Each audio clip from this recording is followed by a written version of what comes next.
All right. Hello, everyone. We are live. Hey, Meg.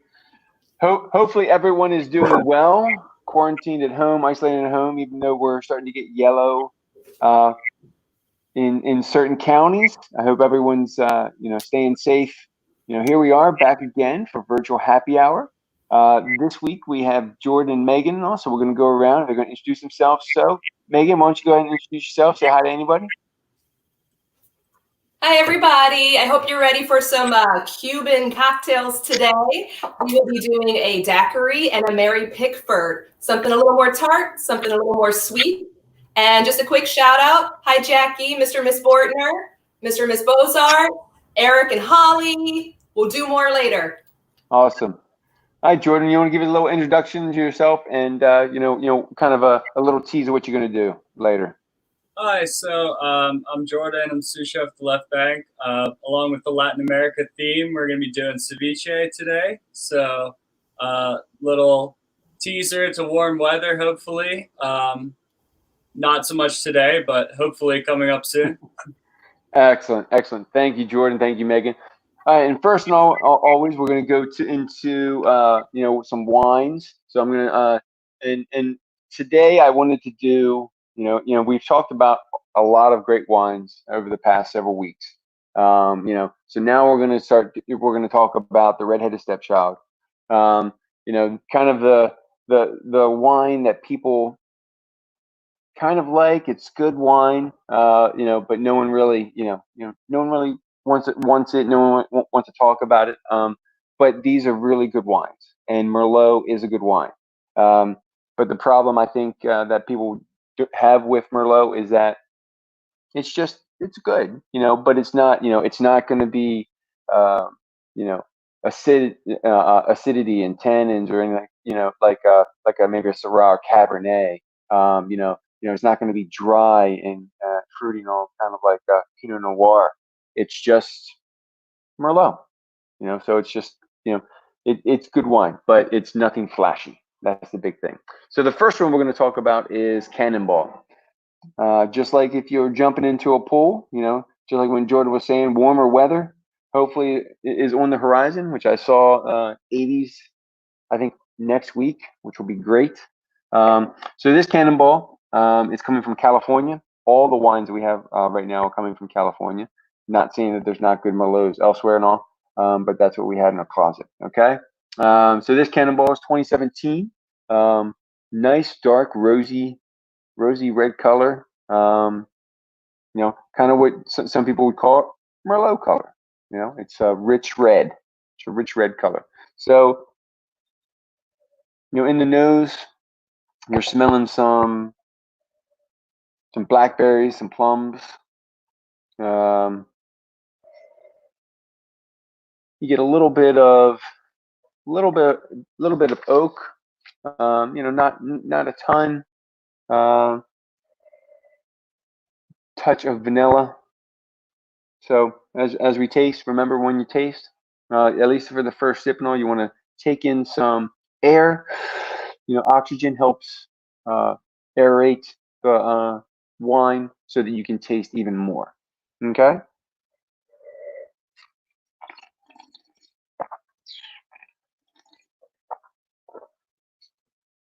So with that taste, like I said, Merlot is really good. You get some fruitiness. You get a little bit of oak, a little vanilla, some cherry. But it's there's nothing strong about tannins. There's nothing strong about acidity. It's a very soft, mellow wine, very drinkable. I think most, if not all, Merlots are very drinkable by itself. But this would go very well with duck, red meats. This would go very well with pastas that have a rich sauce. Because there's not a lot of acid in most Merlots. All these Merlots would go very well with an acidic pasta sauce because there's little acid in this, and sometimes the fruitiness would go very well with certain dishes. Okay, So again, Cannonball, it's very nice, very lovely. And the reason why people, don't care for Merlot sometimes is just because it's steady. The next one is Pedricelli. And as you can see with this label, the Cannonball was just California. This Pedricelli, it says Merlot, it says Sonoma County, it says Dry Creek Valley, so it's even a smaller section, and it even says Bench Vineyards. So this one's getting very specific, very detailed in where it's coming from. So it's Sonoma County, it's Dry Creek Valley, it's their Bench Vineyards. Again, with this, there's the color is a very dark, rich red. The smell with this one, there's a little more blackberry. You get a little more oak. Maybe even a little tobacco with this one. This one was aged for 10 months in American oak, 30% new. So that means 70% was old oak. And that would give reason for it's not as strong. The vanilla, the oakiness isn't as strong. Hey, Brittany, how are you? Hope you're doing well.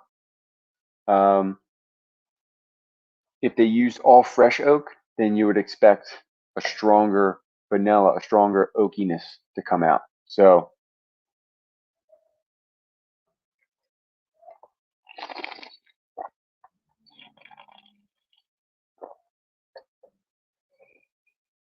and along with the smell, the taste, this one has a little more fruit flavor. Plums in the taste, a lot more blackberries. In the back, it has some cherry. But again, no tannins, no acidity, very soft, very drinkable. If you want something that would please a lot of people, I'd go with the Merlot, and I'd go with this Pedricelli.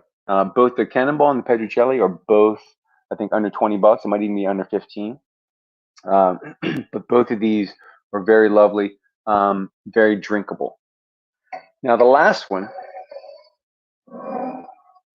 this one, Matazan's Creek Winery. This one's 2014, so this one's a little older. And again, coming from Sonoma Valley.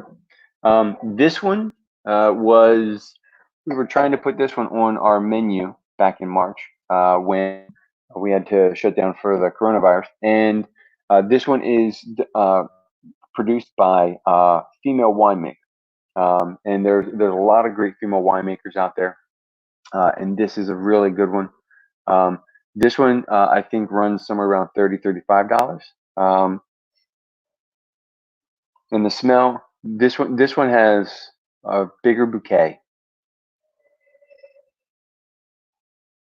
Lots of blackberries, plums, little hint of chocolate. But the color is the same.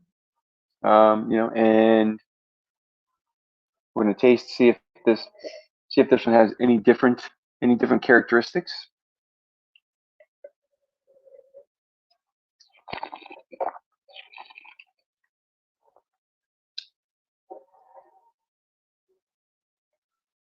This one has a little more tannins. It's a little drier.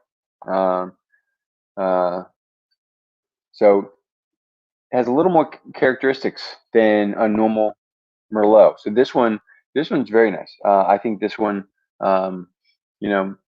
shows that Merlot can be a little more daring, a little more, out there. Kind of like not a Merlot, but still tastes very good and still go with a lot of things. So, to wrap stuff up, You know, we've got 3 different Merlots coming from California, Sonoma County, Cannonball and Petrocelli. These 2 are very good. These 2 are more of, under $20, under $15. The Matazans Creek Winery, that one's a little more expensive, but very worth the price point. Okay. So now after that, we're going to go to Megan, and she's going to start us off with a nice daiquiri to go along with this wine. Hey everyone, yes, it is daiquiri time. These are cócteles de Cuba. That's how you say Cuba. And it's a very simple recipe. We're going to start with 2 small teaspoons, 2 like little level teaspoons of dry sugar. It calls for super fine, but this will work out just as well today. That will be followed by 3/4 of an ounce, let me help you see, of fresh squeezed lime juice. Now, if you are going for a simple syrup instead of a dry sugar, which blends easier, faster, you're going to go for about 3/4 of an ounce of the simple syrup with the 3/4 of an ounce of lime juice. I'm going to sit and let this chill for a bit and dissolve a little bit. So we could do 2 level teaspoons of dry sugar, or if you want, 3/4 of an ounce of simple syrup with 3/4 of an ounce of fresh squeezed lime juice. This cocktail comes from Cuba, and it originates from 1900s, 1910s. It is said to be the first cocktail, the first classic cocktail to come out of the United States or to be made outside of the United States. A little fun fact. And today, since I don't have any Cuban rum, we are going to use the Kula white rum. It's an organic cane sugar white rum, comes from Hawaii. And we're going to add about 2 ounces of this. It's a very nice, light style of white rum, and it has little notes of pineapple and coconut, which should go very well with the lime. And we're going to add some ice. As soon as I can break it up. Now with cocktails de Cuba, happy Friday, Tim! You will want to add cracked ice. It's just a little more authentic to what they do out there, but use what you got at home. Of course, we're cracking ice right now because it all stuck together. We're going to add our shaker and get ready for some fun. You want to give it a really good shake to make sure that sugar is dissolved. It's usually the job. We have our chilled coupe right here. I'm going to get rid of that ice. Have a nice little frost going on your glass. And from here, there is nothing left. Wonderful. We shall strain her out into our coupe.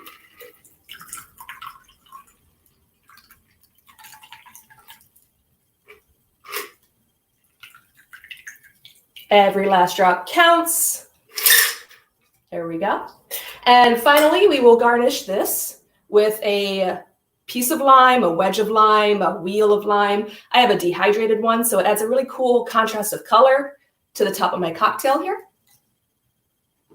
And that is a classic daiquiri. Cheers, everyone. Megan, that daiquiri doesn't look like the strawberry daiquiris that I've seen in some of those other restaurants. No, this is the classic recipe. This is the original recipe. It is not frozen. It is not strawberry. Not to say it isn't good, but this is the classic. This is the original way, and it is delicious on its own. Awesome, awesome. And thank you very much for that, Megan. And before we go to Jordan, real quick, I wanted to give you guys an update. I think most of you have seen that there is cocktails to go that are able to we're able to start rolling out, and we're going to try to hopefully have them ready by next weekend. But we have to do a little planning. But before we could really plan it all, we wanted to show you we got our nice little containers.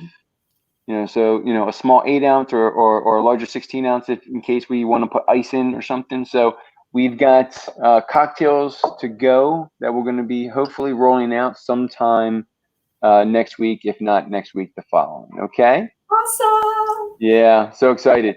All right, Jordan. Now we're going to start doing some ceviche, which hopefully will bring on lots warmer weather. Yes. So, right, like you said, we're going to be making ceviche, kind of along the Latin American theme with the chef's tables and Megan's cocktails. So, for fish ceviche, you want some sort of white, semi-firm fish. I'm using halibut today. You can use flounder, grouper. You can use tilapia, cod, anything like that will work great for ceviche. It's pretty simple recipe. You're really just combining things, refrigerating it for a little bit. So it's very simple for people to do at home. Just move my camera down here. So for the fish, I already took the skin off this. Most of the time you can just pull it off, but if you need to, just make a little incision and let your knife slide under the skin. We're gonna butterfly this just to get a little bit of a more even cut. So you wanna go right down the center, and you just get 2 halves. We're gonna make cuts.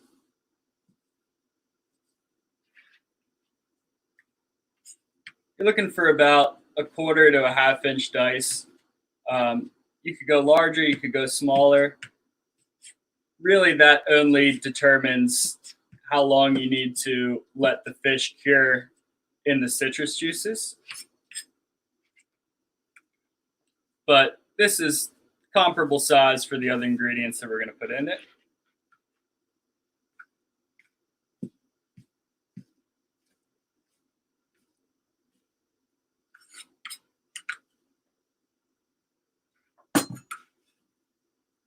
We have our fish here. Now, for the citrus juice, we're using orange, lemon, and lime juice, about 1/3 of a cup each. You just want the fish to be sufficiently covered so that it cures properly. You're not really cooking the fish here. People always say that you just cook it with the citrus juice. You're really more curing it.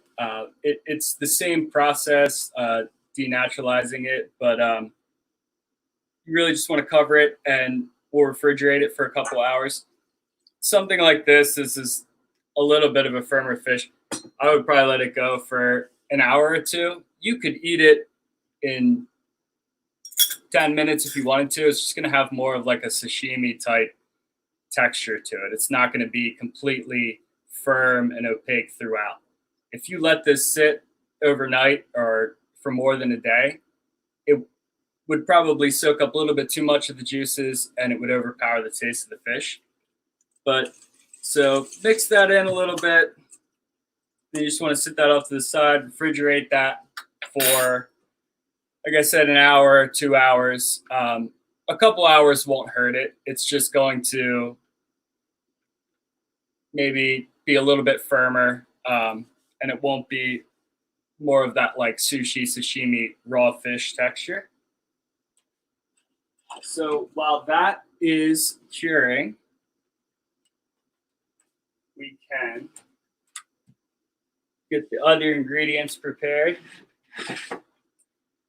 So other ingredients in the ceviche, we're going to use red onion, jalapeno, cilantro. The red onion, you want a small red onion. I would say about a cup of red onion. You just want to dice nice and small. So put that in. 1 jalapeno. You probably want to taste your jalapeno before you determine how much you put in.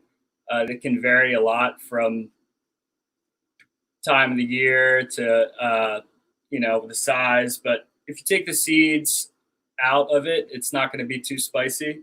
This is pretty mild, so I put a whole one in. If you don't like a lot of spice, you can always put less jalapeno.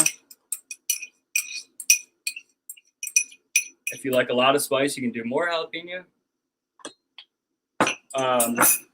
So Also, we're going to do 2 garlic cloves. I just smashed them, chopped them up nice and fine. I'm going to do 2 tablespoons of olive oil,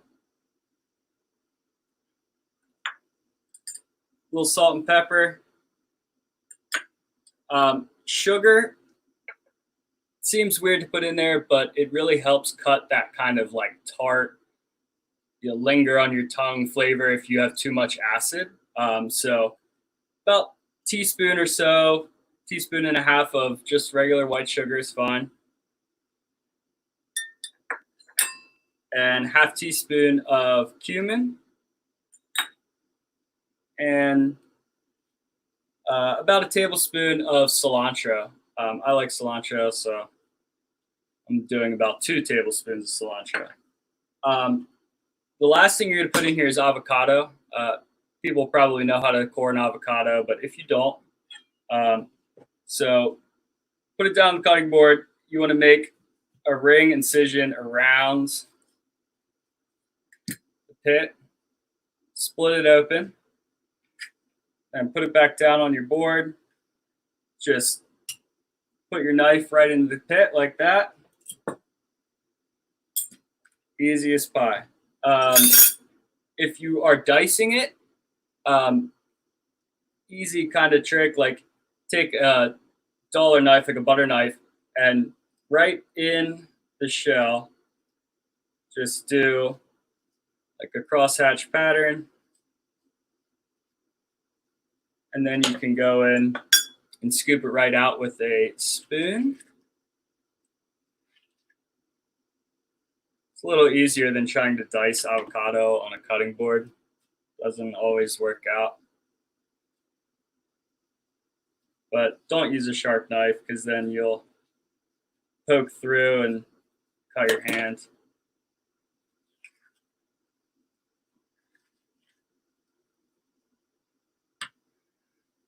So everything is in there. Once your fish has sat in the refrigerator for a couple hours to its consistency that you like, you're gonna taste it. Make sure it's not on the the raw side for you. But once that gets to the point where you like it, you want to drain the marinade off. You can retain a little bit of that marinade if you want more of a like a salsa consistency. If you drain all of it off, it's going to be more like a salad. But I like to leave a little bit in there. If you're using like tortilla chips or crostini or something, you can really get all that good marinade. So we're going to drain off a little bit of this juice.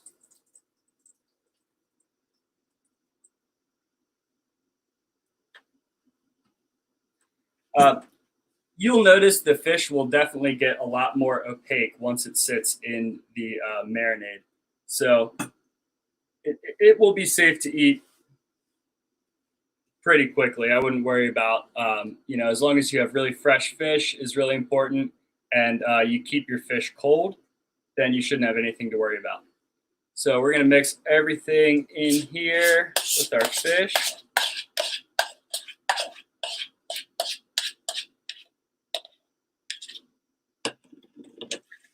Give that a good stir. Once you mix everything together, it's nice to also let that sit in the fridge for half an hour, an hour. You can obviously eat it right away. It's just nice to let the flavors kind of marinate together a little bit. Even after a day or so, it picks up a lot more flavor. So let that chill a little bit. After it's chilled, you can kind of put it into a ramekin or something, flip it onto your plate, and then pop it out. Get a nice little mound there. You could also put it in a martini glass or something like that. But garnish, you can do a little fresh cilantro, maybe some cherry tomatoes.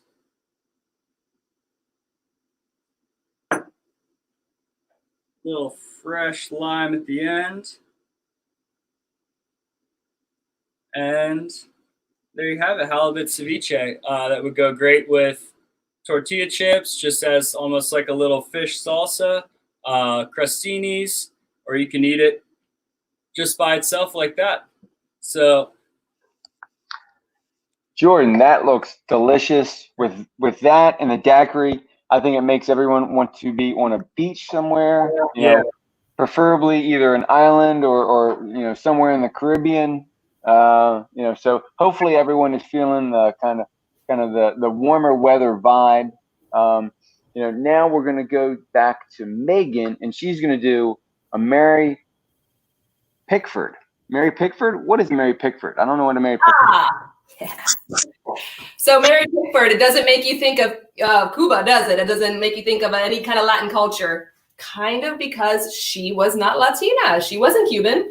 She was America's first sweetheart. She was an actress in the days of, not talkies. What was before talkies? What is that called?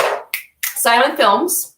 When she transitioned into talkies, this is a picture of her. She's very cute. That's Mary Pickford. She was the forefront of her time, and she made tons of movies. She was the first star chosen to put her hands and footprints in front of Grauman's Chinese Theater. So kudos to her. She also helped fund or start the foundation of United Artists for Actors. So lots of fun things there. But how she ties in with Cuba.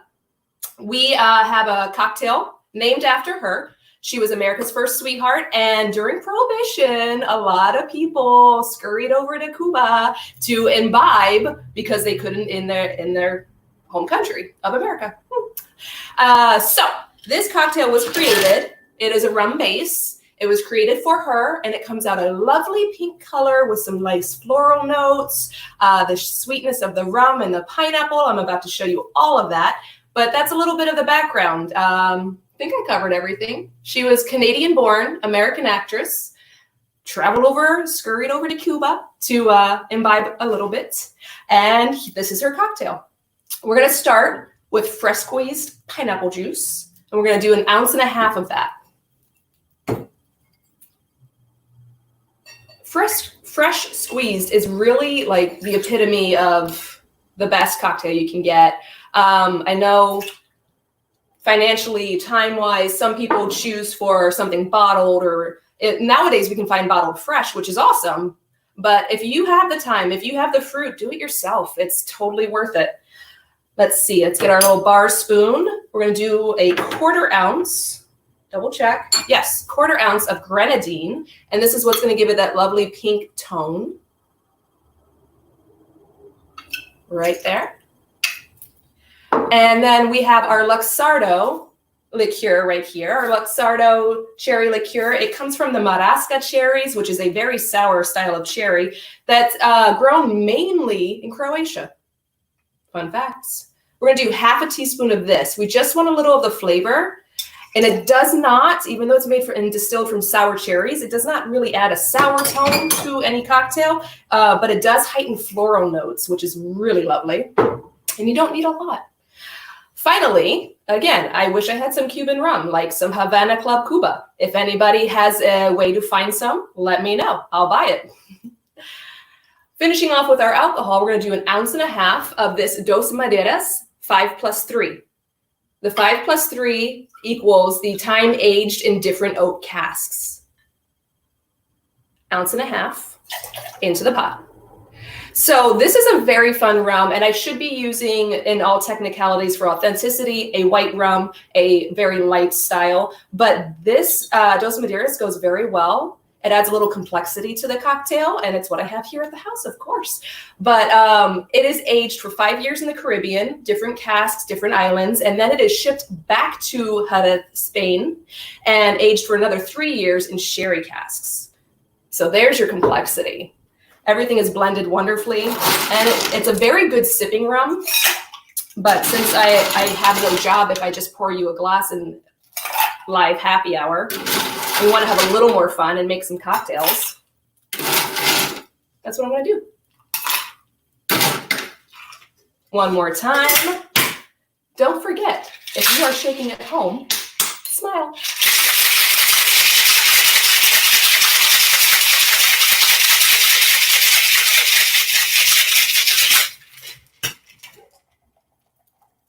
All of that. All right. This is going to be strained into another coupe. Whatever glass you have at home is fine. Just traditionally, we try to keep it as authentic as possible. And we have a lovely Mary Pickford with a garnish of some pineapple fronds. Oh, you're sticking. You would. And some dehydrated pineapple. We're going all in. Right there. Mary Pickford. Enjoy. Awesome, Megan. Megan, you're always the performer. Make sure you smile. That's your moneymaker. That's great. That's great. No. So that I think that's a great setup. We've got some nice ceviche. We got 2 great cocktails that people can try at home, using what they have. So even if they don't have the correct rum this or rum that, or if they don't have the correct fish or so, they can use what they have. So it's very versatile. The drinks and the ceviche. I hope everyone enjoys. Megan, do you want to say hi to anyone else? Say hi to any family or so before we go. Well, I'm going to take this down to my mom because she wants to try it, and it's on her profile of enjoyability. Wait, there's no dad hand. There's no dad hand coming from the door. But mom likes the sweeter cocktails. I think she's going to enjoy this one. I'm going to say hi to Brittany since she said hi in the beginning. What's up, Jordan? That's awesome. Jordan, do you want to say any hi to anyone? I see that Lori Beamer Strine said hi to you. Yeah, I was supposed to be with her, but ended up doing it here. So, yeah. So, hello to all my fellow kitchen workers. Looking forward to getting back in the kitchen with you guys. Absolutely. Back at it. Well, wonderful. Thank you guys for doing a great job on another virtual happy hour. Just a shout out to everyone. Again, we can't say it enough that there's lots of to go downtown. A lot of restaurants are doing to go and all. We're doing to go. We're doing our chef's tables. We still have Cuban for one more night tomorrow night. You can still get that for up until 9 o'clock, and then for the next 2 weeks, next week and the week after and all, we're doing some signatures and some seasonal dishes and all. We're gonna do our calamari in a 4-course to go. Tell your friends. For the next 2 weeks. So check out leftbankyork.com for all the chef's tables and to-goes or so that we have, and keep an eye out for when we do our cocktails, what cocktails we're going to do. And we'll have that on leftbankyork.com as well. Thank you very much. Hope you enjoy, and we'll see you next week. Thank you. Take it easy. Joey!